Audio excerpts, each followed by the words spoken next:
Suez edtech അശ്വമേധം.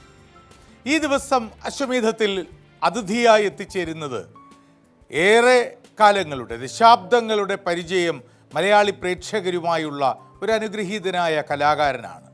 ചിരിപ്പിച്ചും വിസ്മയിപ്പിച്ചും നടന മികവ് കൊണ്ട് ഭ്രമിപ്പിച്ചും കുടുംബ പ്രേക്ഷകരുടെ ഇടയിൽ ഏറെ പരിചിതനും പ്രിയങ്കരനുമാണ് ഈ കലാകാരൻ. Shri Tom Jacob, please walk in. എന്തൊക്കെയുണ്ട്? സുഖം. പ്ലീസ്. ശ്രീ ടോം, യെസ്, ഒരുപാട് കാലമായി എനിക്ക് മാത്രമല്ല കേരളമെമ്പാടുമുള്ള പ്രേക്ഷകർക്ക് വളരെ പരിചിതനാണ് താങ്കൾ.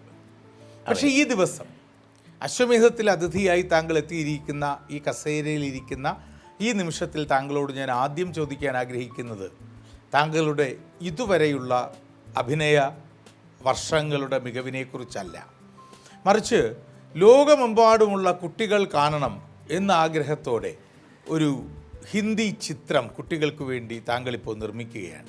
പൂർത്തിയായോ? അത് പൂർത്തിയായി. അതിനെക്കുറിച്ച് നമുക്ക് പ്രേക്ഷകരോട് ആദ്യം സംസാരിക്കാം. കലാം സ്റ്റാൻഡേർഡ് 5B എന്നാണ് സിനിമയുടെ പേര്. ഇതിപ്പോൾ ഒരു 10-20 രാജ്യങ്ങളിൽ നിന്നും ഇൻ്റർനാഷണൽ ഫെസ്റ്റിവലിൽ അവാർഡ് കിട്ടിക്കഴിഞ്ഞു. Very good. നമ്മളിപ്പോൾ കുട്ടികളുടെ ചിത്രമായിട്ട് കേരളത്തിൽ, ഇന്ത്യയിലേക്ക് പുറത്തുള്ള ഇന്ത്യൻ സ്കൂളുകളിൽ വരെ പ്രദർശിപ്പിക്കാനുള്ള ഒരു നീക്കത്തിലേക്ക് പൊയ്ക്കൊണ്ടിരിക്കുകയാണ്. എൻ്റെ ഈ സിനിമ പുനലൂർ ഒരു കാർണിവൽ തിയേറ്ററിൽ 13 സ്കൂളുകളിലെ കുട്ടികളെ, 100 കുട്ടികളെയും പുനലൂർ ബിഷപ്പ് പൊന്നുമുത്തം പിതാവിൻ്റെ നേതൃത്വത്തിൽ അവിടെ സാംസ്കാരികമായിട്ടുള്ള ആൾക്കാർ, എല്ലാ രാഷ്ട്രീയക്കാരെയും വെച്ചിട്ട് ഈ ഒരു സിനിമ ഞാൻ പ്രദർശിപ്പിച്ചു. കുഞ്ഞുങ്ങളുടെ ബൈറ്റ്സ് അവിടുത്തെ ഒരു ചാനൽ എടുത്തു. അത് കേട്ട് കഴിഞ്ഞാൽ എൻ്റെ കണ്ണിൽ വെള്ളം വന്നു. അതായത് നമ്മുടെ ഈ സിനിമ ഒരു കൗതുകത്തിന് പാകിസ്ഥാനിലൂടെ അയച്ചു ഫെസ്റ്റിവലിന്. ബെസ്റ്റ് ഇന്ത്യൻ ചിൽഡ്രൻസ് ഫിലിം എന്നുള്ള അവാർഡ് അതിന് കിട്ടി. Very good. എന്നെ ഇൻവൈറ്റ് ചെയ്തു. പക്ഷേ എൻ്റെ സാഹചര്യം കൊണ്ട് ഇവിടെ തിരക്കായതുകൊണ്ടും ഒക്കെ എനിക്ക് അവിടെ പോകാൻ പറ്റിയില്ല. അപ്പോൾ പാകിസ്ഥാനിൽ നിന്നും അവാർഡ് കിട്ടി. ബംഗ്ലാദേശ് അവർ ഇൻവൈറ്റ് ചെയ്തിരിക്കുകയാണ് ഫെബ്രുവരിയിലേക്ക്. അവരും സെലക്ഷൻ ചെയ്തിരിക്കുകയാണ്. അതിൻ്റെ ഇവൻ്റ് ആയിട്ടില്ല. അപ്പം 10-18 രാജ്യങ്ങളിലേക്ക് നമ്മൾ ഇതുവരെ സമ്പാദിച്ചു കഴിഞ്ഞു. അഭിനന്ദനങ്ങൾ ശ്രീ ടോംസ്. ഒപ്പം അശ്വമേധം കാണാറുണ്ട്. അതായത് പമ്പരം, എൻ്റെ പമ്പരം തുടങ്ങുന്ന സമയത്താണ് അശ്വമേധം തുടങ്ങുന്നത്. ഒരു അത്ഭുതമായിട്ട് നമ്മൾ അത് കണ്ടു. അന്നത്തെയൊക്കെ ഒരു അവസ്ഥ, ആ അവസ്ഥയിലേക്ക് ഇപ്പോൾ വരികയാണ്. മനസ്സിലായി? ഇപ്പോഴത്തെ ജനറേഷൻ 25 വർഷം മുമ്പുള്ള ജനറേഷൻ്റെ ഒരു മാറ്റം ഉണ്ടല്ലോ ഇത്. അതനുസരിച്ച് ഇത് വ്യത്യാസങ്ങൾ എത്തിയിരിക്കുന്നു. ഭയങ്കര കൗതുകമായിരിക്കുന്നു. ഞാൻ ഈ അടുത്തിടയ്ക്ക് കൂടുതൽ ഞാൻ കാണാൻ ശ്രമിച്ചു. എൻ്റെ ഇടവേളകളിലൊക്കെ അങ്ങേ ഒന്ന് എന്താണ് ഞാനും ഇതിനകത്തൊന്ന് പങ്കെടുക്കണമല്ലോ എന്നുള്ളൊരു മനസ്സിൽ വരുമ്പോഴാണ് എന്നെ ഇങ്ങനെ വിളിച്ചത്. പക്ഷേ എനിക്ക് ഈ പങ്കെടുക്കാനോ അങ്ങയുടെ ചോദ്യങ്ങൾക്ക് ഉത്തരം പറയാനോ ഒന്നും അങ്ങേക്ക് എന്തായാലും അങ്ങേക്ക് പരിചയമുള്ള ഒന്നിനെ കുറിച്ച് തന്നെയാകും ആദ്യത്തെ സൂചന. Come let's play be the grand master.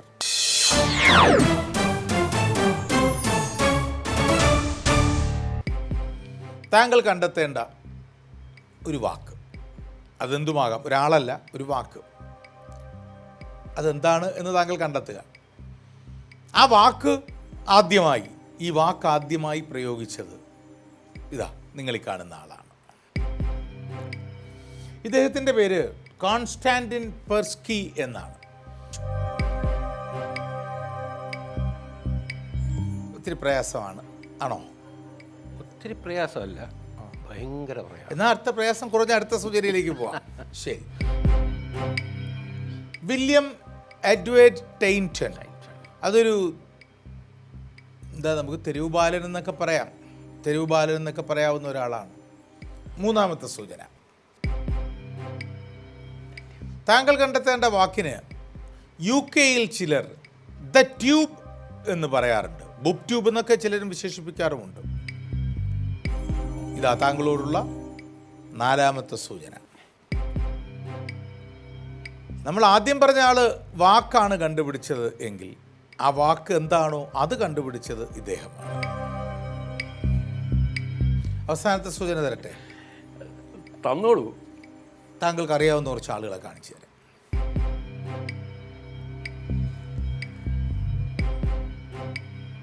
Shahrukh Khan ഉണ്ട്, ഓപ്ര വിൻഫ്രി ഉണ്ട്, ഉണ്ട്, ജോൺ ബ്രിട്ടാസ് ഉണ്ട്, ഉണ്ട്, ആർ ശ്രീകണ്ഠൻ നായർ ഉണ്ട്. ഇവരെല്ലാം ലോകം അറിഞ്ഞു തുടങ്ങിയത് താങ്കൾ കണ്ടെത്തേണ്ട വാക്കിലൂടെയാണ്. ടെലിവിഷനോ? ഉറക്കെ പറയൂ. ടെലിവിഷൻ. ടെലിവിഷൻ. ടെലിവിഷനിൽ നിന്ന് പ്രതിഫലം വാങ്ങിച്ച് ജീവിക്കുന്നവരാണ് നമ്മൾ. അപ്പൊ താങ്കളോട് ഞാൻ ടെലിവിഷനെ കുറിച്ചല്ലേ സൂചന തരേണ്ടത്?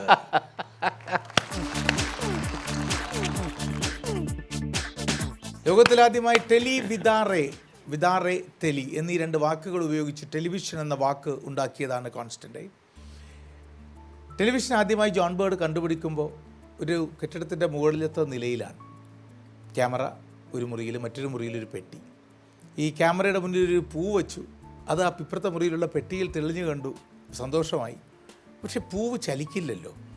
ചലിക്കുന്നത് ഇതിൽ പതിയോ എന്നറിയാൻ വേണ്ടി എന്തെങ്കിലും ചെയ്യണമല്ലോ.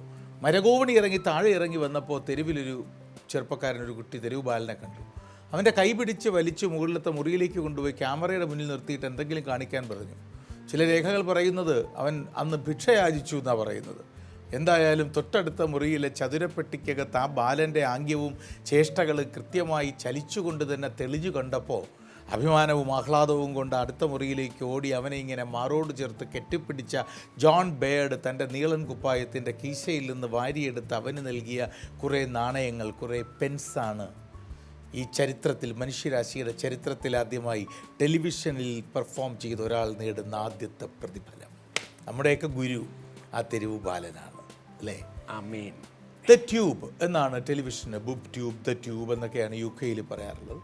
അവസാനത്തെ സ്വാഭാവികമായി ശ്രീ ജോൺ ബ്രിട്ടാസിനെയും ആർ ശ്രീകണ്ഠൻ നായരെയും മാത്രമല്ല, ടെലിവിഷൻ അവതാരകനായും ടെലിവിഷൻ ആക്ടറായും ഒക്കെയാണ് നമ്മുടെ ഷാരൂഖ് ഖാൻ പിന്നീട് സിനിമയിലേക്ക് കടന്നു വന്നത്. ലോകത്തെ ഏറ്റവും കൂടുതൽ സ്വാധീനിച്ച വ്യക്തികളുടെ പട്ടികയിൽ ഇടം പിടിച്ചത്.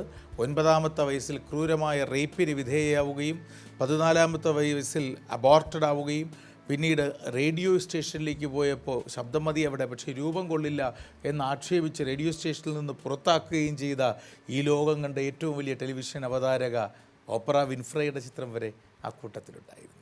ടെലിവിഷൻ ശരിയായ ഉത്തരമാണ്. Shri Toms, you are eligible to take part in Ashwamedham for amount of rupees 10,000. Aneesha please. ഇത് ഞാൻ പ്രാർത്ഥിച്ചിട്ട് തരിക, എത്രയും പെട്ടെന്ന് ഇദ്ദേഹം എന്നെ ഒന്ന് കീഴടക്കണേന്ന്. കാരണം ഇത് ഒരു പ്രാധാന്യമുള്ളൊരു പേരാണ്. ഇവിടെ നിങ്ങളൊരു പക്ഷേ പല പ്രാവശ്യം പറഞ്ഞിട്ടുണ്ടാവാം, എന്നാലും എനിക്ക് പ്രധാനപ്പെട്ട ഒരു പേരായതുകൊണ്ട് ഞാൻ അവതരിപ്പിക്കുകയാണ്. ഓക്കെ, എന്തായാലും എല്ലാ വിജയാശംസകളും. Thank you. അപ്പോൾ ശ്രീ ജോ ആൻ്റണി, പ്രിയങ്കരനായ ശ്രീ ടോം ജേക്കബ് മനസ്സിൽ വിചാരിച്ച പേര് ഇസ് ഇറ്റ് അപ്രൂവ്ഡ്? അപ്രൂവ്ഡ്. ആരംഭിക്കാം. പ്ലീസ്. യാഗം.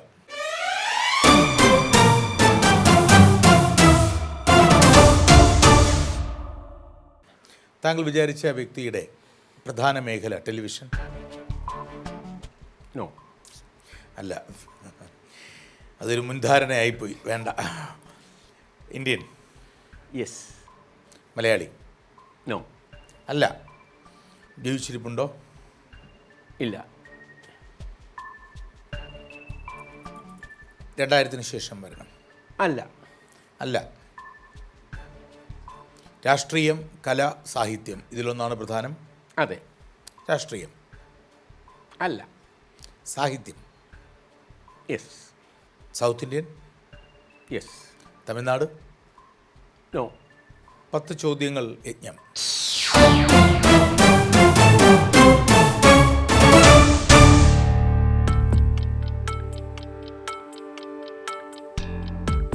ആയിരത്തി 1950 ശേഷം വരണം.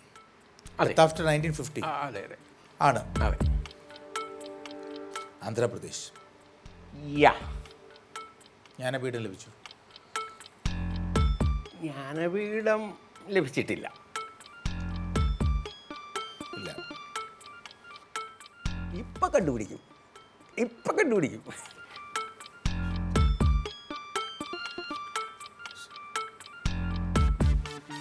കാലോജി നാരായണ റാവുവിന് കല്ലണ്ണയ്ക്കൊക്കെ ജ്ഞാനപീഠം ലഭിച്ചു.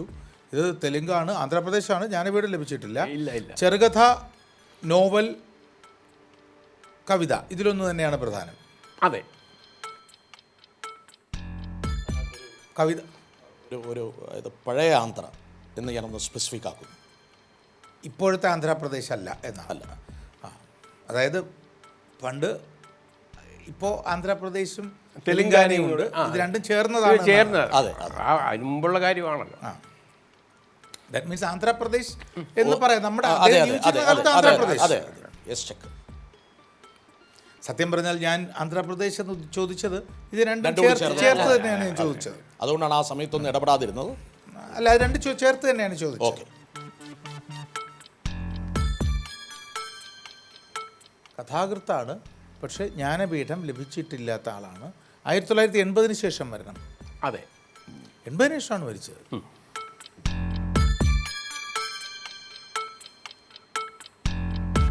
ഒരു മാഗ്നം ഓപ്പസ് എന്ന് പറയാവുന്ന മാസ്റ്റർ പീസ് അല്ലെങ്കിൽ ഏറ്റവും കൂടുതൽ ശ്രദ്ധിക്കപ്പെടുന്ന എന്ന് പറയുന്ന ഒരു വർക്ക് ഉള്ള ഒരാളാണ്. അതൊരു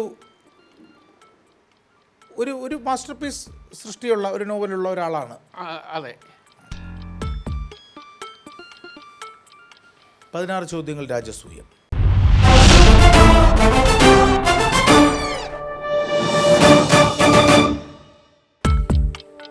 ഒരു മാഗ്നം ഓപ്പസ് നോവലുള്ള 1980-നും 2000-നും ഇടയിൽ മരിച്ച തെലുഗു റൈറ്റർ. കറക്റ്റ്? അവിടെ ഒരു ചെറിയ ഒരു കറക്ഷൻ ഉണ്ട്. അതായത് നോവൽ എന്നുള്ളത് ഒന്ന് ആ ഒരു നോവലോ ചെറുകഥയോ? നോവൽ പ്രശസ്തനാണ്.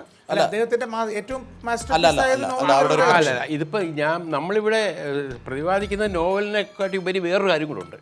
അദ്ദേഹം എഴുതിയതിൽ ഏറ്റവും ശ്രദ്ധേയമായത് നോവൽ ചെറുകഥയല്ലേ? അപ്പോൾ അത് നോവലായിരുന്നു, പക്ഷേ രണ്ടാമതൊരെണ്ണം ചെയ്തപ്പോൾ അതിനെക്കാട്ടി പ്രശസ്തനായി പുള്ളി. അങ്ങനെ അല്ലല്ല, അദ്ദേഹത്തിന്റെ ഇപ്പോൾ അദ്ദേഹത്തെ വിചാരിച്ച ആളിനെ താങ്കൾ അറിയാൻ കാരണമായ, അല്ലെങ്കിൽ ലോകം അദ്ദേഹത്തെ അറിയുന്നതിന് കാരണമായ ഒരു ക്രിയേഷൻ ഉണ്ടോ അദ്ദേഹത്തിന്? നോവലുണ്ടായിരുന്നു, അതിനോടൊപ്പം തന്നെ ഒരെണ്ണം കൂടെ പുള്ളി സമ്പാദിച്ചു. നോവലിനോടൊപ്പം, ആ ഒരു നോവലിനോടൊപ്പം നോവലിനേക്കാൾ പ്രാധാന്യം, പ്രശസ്തി. പ്രശസ്തി വന്നു. അപ്പോൾ അദ്ദേഹത്തിന്റെ ഏറ്റവും പ്രശസ്തിക്ക് കാരണമായത് നോവലല്ല. ഏറ്റവും കൂടുതൽ പ്രശസ്തമായ അദ്ദേഹത്തിന്റെ സൃഷ്ടി നോവലല്ല. ഇപ്പം നമ്മൾ ഈ വിഷയം എടുക്കാൻ കാരണം നോവലല്ല. അല്ല. അടുത്ത നോവലോ ചെറുകഥയോ അല്ല. അല്ല.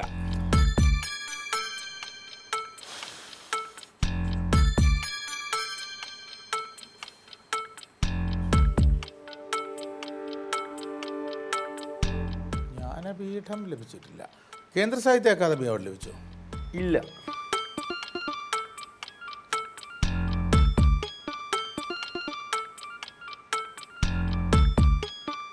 ആ മാസ്റ്റർ പീസ് എന്ന് പറയുന്ന സൃഷ്ടിയുണ്ടല്ലോ, അത്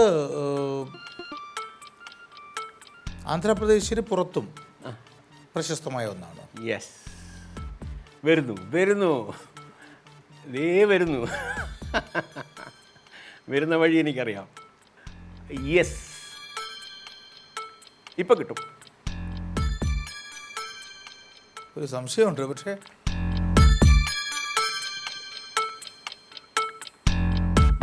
ആ പ്രശസ്തമായ രചനയ്ക്ക് അദ്ദേഹത്തിൻ്റെ ഔദ്യോഗിക മേഖലയുമായി ബന്ധമുണ്ടോ? ആ രചനയ്ക്ക് വഴിതെളിച്ചത് അദ്ദേഹത്തിൻ്റെ ഔദ്യോഗിക മേഖലയിലെ പ്രവർത്തനമാണോ?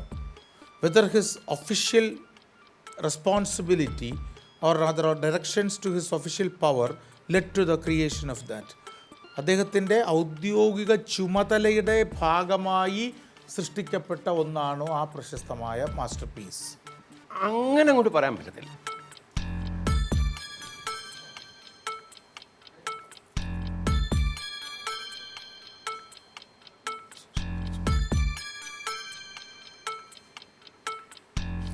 തെലുങ്കിന് ആന്ധ്രാപ്രദേശിന് പുറത്തും പ്രശസ്തമാണെന്നല്ലേ താങ്കൾ അതെ, അതെ, അതെ. 20ാമത്തെ ചോദ്യം.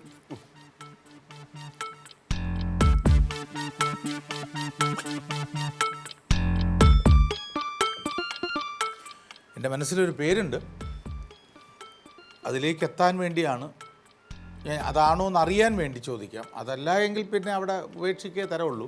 ആ പേര് തന്നെ ആയിരിക്കും. നോക്കാം, അത് എനിക്കറിയില്ല. കാരണം താങ്കൾ വിചാരിച്ച വ്യക്തിയുടെ പ്രധാന പ്രശസ്തി നോവലിസ്റ്റ് എന്നുള്ളത് താങ്കൾ പറഞ്ഞതുകൊണ്ടാണ് എനിക്ക് ആ പേരാണോ എന്നുള്ള കാര്യത്തിൽ കൺഫ്യൂഷൻ ഉള്ളത്. ആ പേരാണെങ്കിൽ അതിൻ്റെ പ്രധാന കാരണം, അദ്ദേഹത്തിൻ്റെ പ്രശസ്തിയുടെ പ്രധാന കാരണം നോവലിസ്റ്റാണ് എന്ന് എനിക്ക് അംഗീകരിക്കാൻ പറ്റാത്ത ഒരാളാണ്.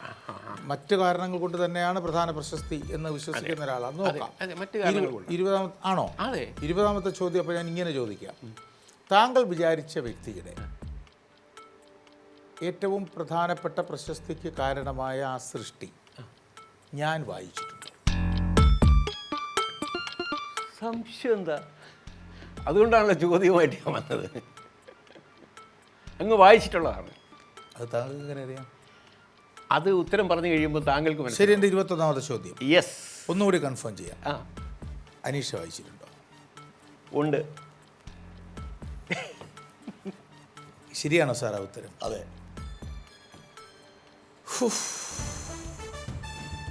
എനിക്ക് വിശ്വസിക്കാൻ കഴിയുന്നില്ല.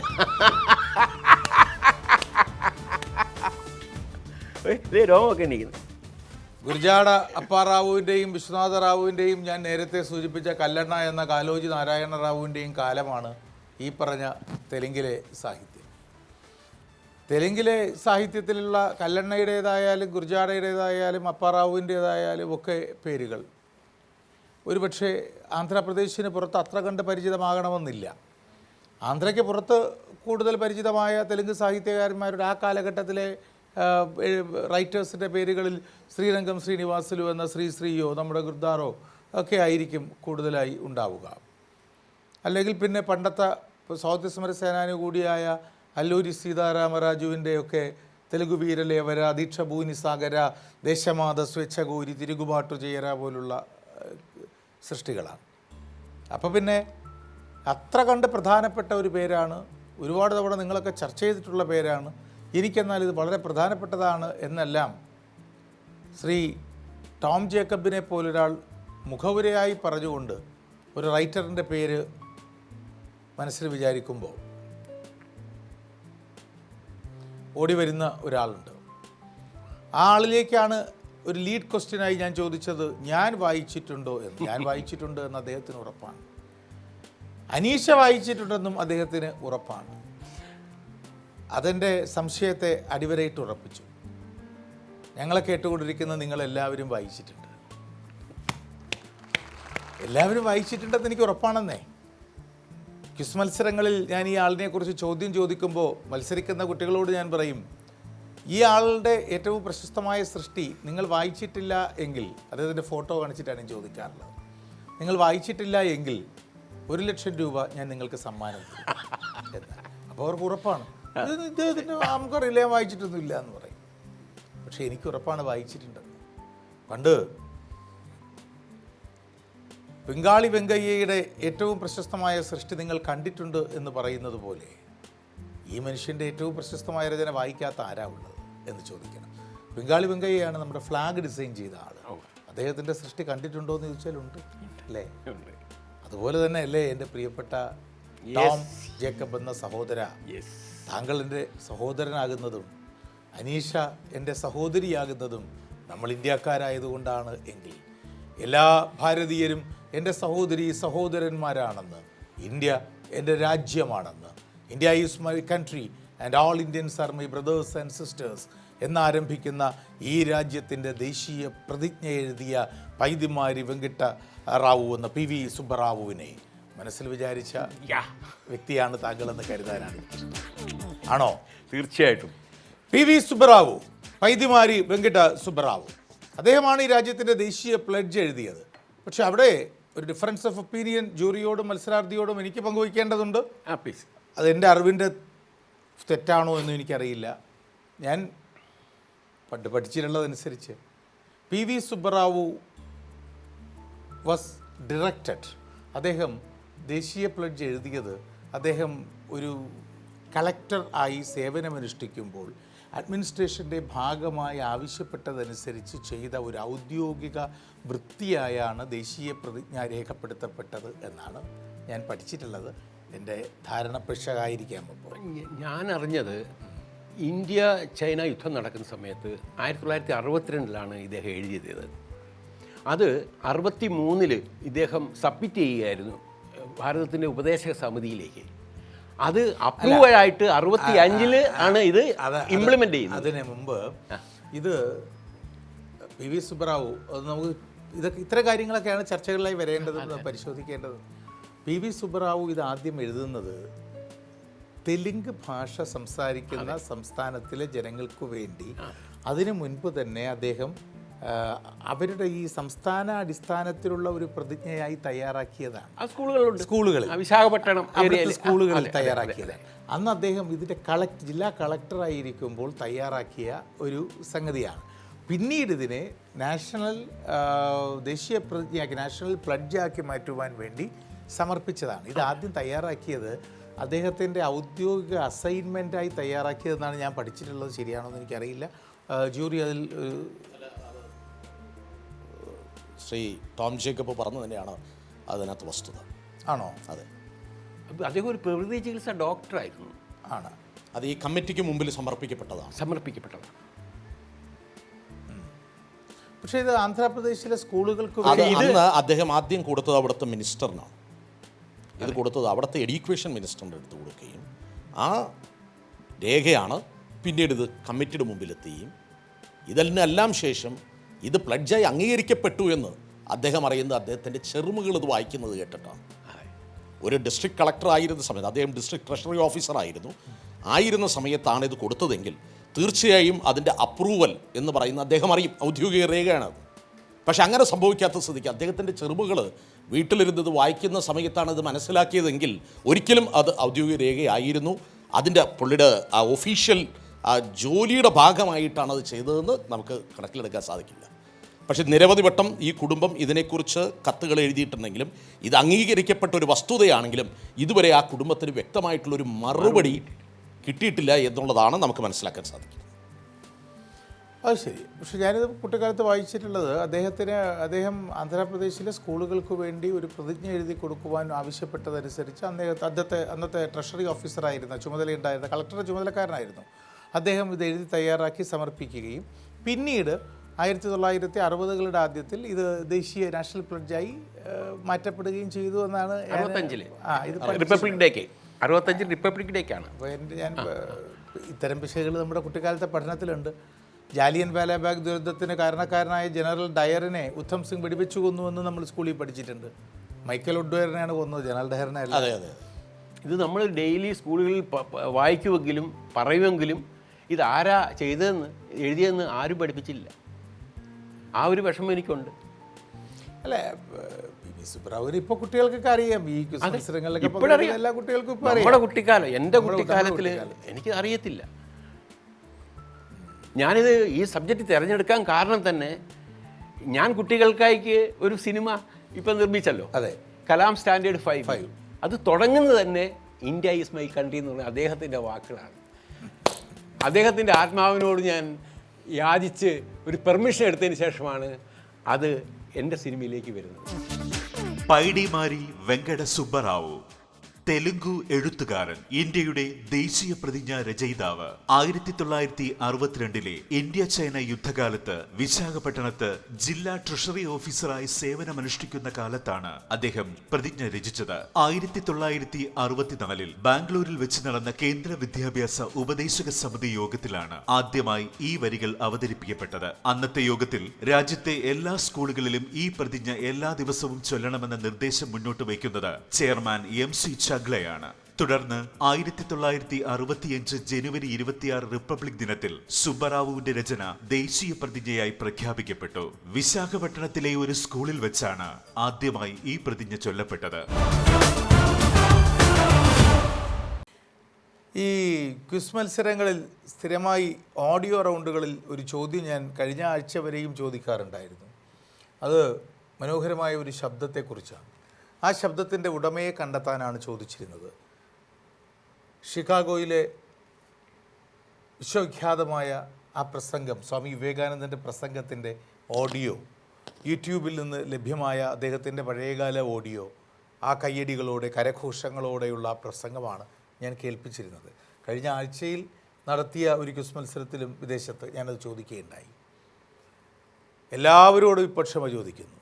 കാരണം 4 ദിവസങ്ങൾക്ക് മുൻപാണ് ഞാൻ തിരിച്ചറിഞ്ഞത് സ്വാമി വിവേകാനന്ദൻ്റെ ചിക്കാഗോ പ്രസംഗത്തിൻ്റെ ഓഡിയോ ഒന്നും അവൈലബിൾ അല്ല, റെക്കോർഡഡുമല്ല.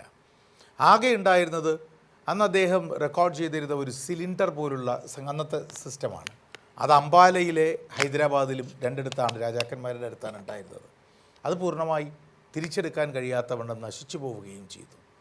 വളരെ ഫേക്കായി, എന്നാൽ 100% യാഥാർത്ഥ്യമെന്ന് തോന്നുന്ന രീതിയിൽ നിർമ്മിച്ച് അവതരിപ്പിക്കപ്പെടുന്ന ഒരു ഓഡിയോയാണ് വിവേകാനന്ദൻ്റെ പ്രസംഗമായി യൂട്യൂബിൽ കേട്ടുകൊണ്ടിരിക്കുന്നത്. ആ ശബ്ദമാകട്ടെ അതിഗംഭീരമായ ഈ പർവ്വതം തിരിഞ്ഞു വരുന്നത് പോലൊരു ശബ്ദവുമാണ്. ഇതുവരെ തെറ്റിദ്ധരിച്ചു പോയി ഞാനും എന്നെ കേട്ടവരും. ക്ഷമിക്കുക. ശുഭരാത്രി.